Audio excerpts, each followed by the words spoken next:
তৃণমূলে জলছত্রে গিয়ে তৃণমূল কর্মীদের হাত থেকে জল বাতাসা খেলেন বিজেপি প্রার্থী। তৃণমূল কর্মীরা তুললেন জয় বাংলা স্লোগান, পাল্টা জয় শ্রীরাম স্লোগান দিলেন প্রার্থীর সঙ্গে থাকা বিজেপি কর্মী সমর্থকেরাও।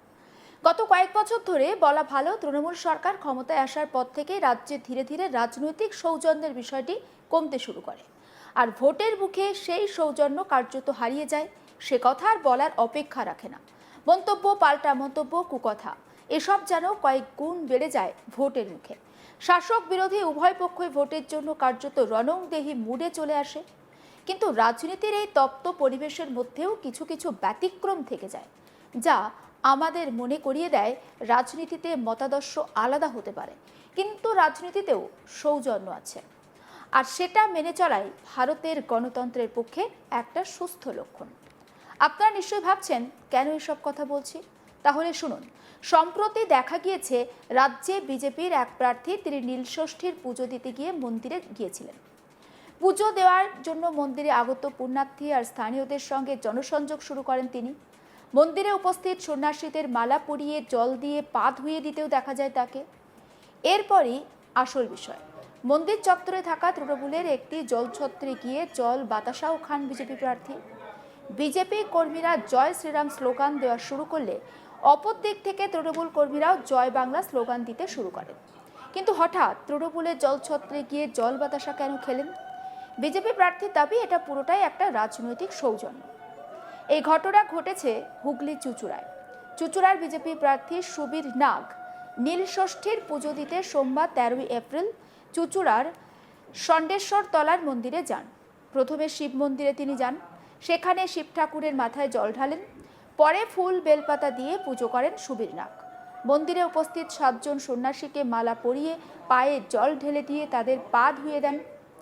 পাশাপাশি সেখানে তৃণমূলের একটি জলছত্র চলছিল, সেখানে গিয়ে জল বাতাসাও খান ওই বিজেপি প্রার্থী। ভোটের আবহে দেখা যায় একটা সৌজন্যের ছবি। বিজেপি কর্মীরা জয় শ্রীরাম স্লোগান দেওয়া শুরু করেন তখন, আর অপর দিক থেকে তৃণমূল কর্মীরাও তখন জয় বাংলা স্লোগান দেন। এর আগে এই প্রার্থীকে কখনো বাজারে, আবার কখনো মন্দিরে গিয়ে জনসংযোগ করতে দেখা গিয়েছে। নীল পুজোর দিনেও দেখা গেল শিব ঠাকুরের মন্দিরে গিয়ে পুজো দেওয়ার পাশাপাশি জনসংযোগ করছেন। এ প্রসঙ্গে বিজেপি প্রার্থী সুবীর নাগ বলেন, আমি প্রত্যেক বছর এই পূর্ণ দিনে মহাদেবের পুজো দিয়ে আসি, তাই রীতি মেনে আজকেও শিব ঠাকুরের মাথায় জল ঢেলে পুজো দিলাম।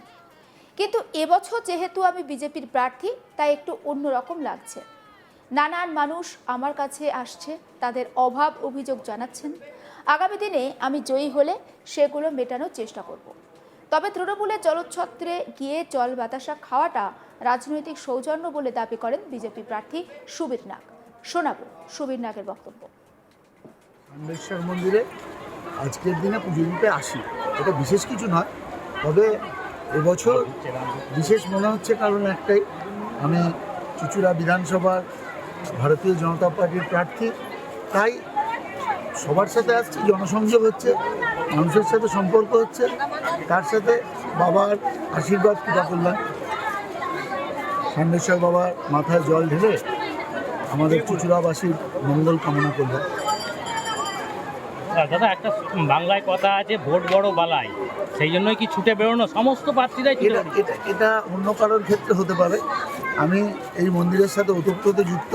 একবার মন্দির কমিটিকে জিজ্ঞেস করুন, শিবরাত্রি থেকে শ্রাবণ মাসের সোমবার থেকে শুরু করে যারা আমার সাথে পরিচিত বা আমার যারা সমাজ বান্ধব বন্ধু, তারা জানে আমি ভক্তবৎসল মানুষ। অবশ্যই এই ধরনের সমস্ত ধর্মীয় অনুষ্ঠানে আমি মন থেকেই থাকি। এটা ভোটের জন্য কিছু বিষয় না, প্রতি বছরই থাকি।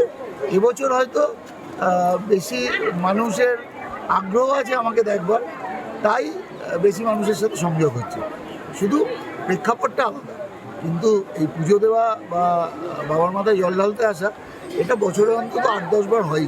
আপনি কি কিছু প্রতিশ্রুতি দিচ্ছেন যে জিতে আসলে এই মন্দিরের সংস্কার কল্পে আপনি আরও সুন্দর করে? দেখুন, জিতে আসা মানে তো একটা বড় দায়িত্ব নেওয়া।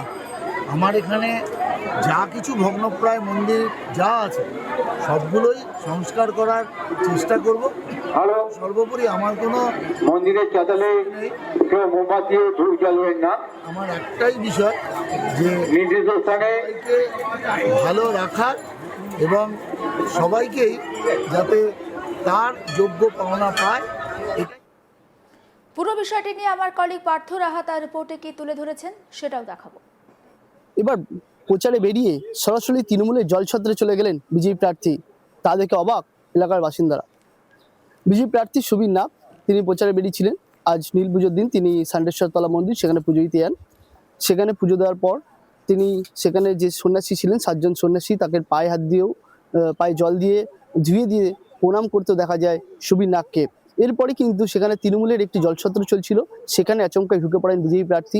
তৃণমূলের জলছত্র থেকে সাধারণ মানুষকে উদ্দেশ্য করে জল এবং বাতাসা দেওয়া হচ্ছিল। বিজেপি প্রার্থীও হাতে করে সেই জল বাতাসা নেন এবং খান। যদিও তিনি বলেন এটা পুরোটাই সৌজন্য, এতে রাজনৈতিক কোনো রং নেই। আবার সেই জল বাতাসা খাওয়ার পর বিজেপির তরফ থেকে যেমন জয় শ্রীরাম ধ্বনি দেওয়া হয়, তেমন কিন্তু ওই জলছত্রে উপস্থিত তৃণমূল কর্মীরাও জয় বাংলা স্লোগান দিতে থাকে। রাজনৈতিক সৌন্দর্য হলেও কিন্তু তৃণমূল আর বিজেপির এই যে সৌজন্য, সেটা কিন্তু দেখলো ওখানে উপস্থিত দর্শকরা। সুবীর নাগ তিনি কিন্তু সকাল থেকে রাত অবধি প্রচার করছেন। যখন বিজেপির প্রার্থী তালিকা ঘোষণা হয়েছে এরপরই কিন্তু তিনি ময়দানে নেমে পড়েছেন। তিনি একটু সময় নষ্ট করতে চাইছেন না তার প্রচারকে ব্যাহত করার জন্য। তিনি সকাল থেকে রাত অবধি কিন্তু বিভিন্ন জায়গায় জনসংযোগ করছেন। কখনো বাজারে চলে যাচ্ছেন, সেখানে বাজার করার পাশাপাশি সেরে নিচ্ছেন জনসংযোগ। আবার কখনো মন্দিরে গিয়ে পুজো দিয়েও সেখানে জনসংযোগ ছাড়ছেন বিজেপি প্রার্থী সুবীর নাগ। অর্থাৎ ভোট যত এগিয়ে আসছে তত প্রচারের সময় কমে আসছে। হাতে সময় না থাকায় সময় কেউ নষ্ট করতে চাইছেন না কোনো ভোট প্রার্থী। তারা যেটুকু পাচ্ছেন মানুষের কাছে গভীরে চলে যেতে চাইছেন। শুনছেন অবাক অভিযোগ, তিনি আসলে কি কি করবেন সেই প্রতিশ্রুতি দিচ্ছেন সাধারণ মানুষকে। সুবীর নাগকে এর আগে দেখা গিয়েছে মল্লিকাশি হাট, সেখানে বাজার করতে। সেখানে তিনি বাজার করেন, মাছ কেনেন, সবজি কেনেন এবং পাশাপাশি প্রত্যেকটা দোকানদারের সাথে কথা বলেন। বাজারে উপস্থিত যে সমস্ত মানুষজন তাদের সাথে কথা বলে তাদের অভিযোগ শোনেন। এরপরেই সুবীর নাগ বলেন যে আমি ক্ষমতা এলে যে সব অভিযোগ মানুষ করছে সব মেটানোর চেষ্টা করব। শুধু এই দিনই নয়, পাশাপাশি আজকে যে দিন নীল পুজোর দিন, সেই নীল পুজোর দিনেও দেখা গেল সুবীর নাগকে নীল ষষ্ঠী পুজোতে চুঁচুড়ার ঐতিহ্যবাহী মন্দির ষান্ডেশ্বর তলায় উপস্থিত থাকতে। তিনি সেখানে গঙ্গায় স্নান করেন, সেখানে পুজো দেন এবং কি ঠাকুরকে ফুল বেলপাতা দিয়েও কিন্তু অর্চনা করেন। পাশাপাশি যে 7 জন সন্ন্যাসী ওখানে উপস্থিত ছিলেন তাদেরকে পা ধুয়ে দেন এবং গলায় মালা পরিয়ে তাদেরকে অভ্যর্থনা জানাতে দেখা যায় বিজেপি প্রার্থীকে। তো বিজেপি প্রার্থী এদিন বলেন তিনি এই প্রথম নয়, তিনি বহু বছর ধরে এই দিনে মহাদেবের আরতি করতে আসেন এবং মহাদেবকে পুজো দিয়ে তারপরে তিনি তার প্রসাদ খেয়ে তারপরে তিনি খাবার খান। অর্থাৎ এই রীতি তিনি মেনে আসছেন বহু বছর ধরে। তবে এবছর একটু অন্যরকম, কারণ তিনি বিজেপি প্রার্থী, তাই মানুষ অন্যভাবে দেখছে। তিনি আসবেন খবর পেয়ে সাধারণ মানুষ সেখানে উপস্থিত হয়েছেন এবং কি তার সাথে পুজো দিচ্ছেন, তার সাথে অভাব অভিযোগের কথা শোনাচ্ছেন। বিজেপি প্রার্থী বলেন মানুষ চাইছে পরিবর্তন হোক, তাই সাধারণ মানুষ আমি যেখানে যাচ্ছি সেখানে আসছেন, তাদের যে অভাব অভিযোগ সেগুলো আমাকে জানাচ্ছেন। আমরাও চেষ্টা করব আমাদের সরকার গঠন করলে তাদের অভাব অভিযোগগুলো শুনে যাতে সুরাহা করা যায় সে বিষয়ে।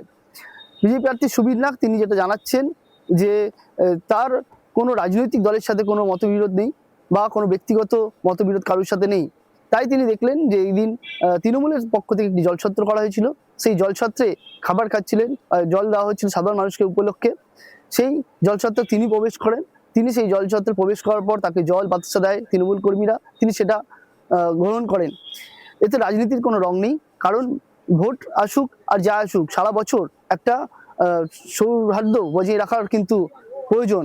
এই সৌজন্য আগামী দিনেও যাতে বজায় থাকে সেই কিন্তু চেষ্টা চালাচ্ছেন সুবীর নাগ। তিনি বলেন রাজনীতি একে অপরের আলাদা হতে পারে, কিন্তু রাজনীতি রঙে নিজেদের রাঙিয়ে না তুলে সৌজন্য করে রাজনীতি করা প্রয়োজন, তাতে সাধারণ মানুষও ভরসা পাবে।